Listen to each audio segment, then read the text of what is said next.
A murder investigation is underway in North Phoenix. Thanks for joining us. I'm Mark Curtis. And I'm Caribe Devine. Police say they found a woman dead inside her home, and her husband is the prime suspect. Team 12's Bianca Bono is live from the scene near Union Hills and 16th Street with what we've learned so far. Bianca.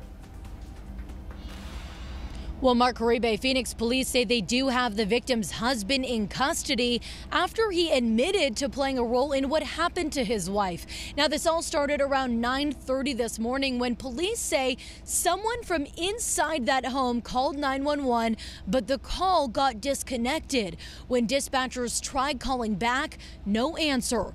Police ultimately responded to the home to find a 43-year-old woman with obvious injuries, and sadly, she was pronounced dead here at the scene. Police say her husband is the one who answered the door for them. He admitted to being involved in her injuries, and he was actually arrested for that. He's in police custody now, and so he's in the process of being booked.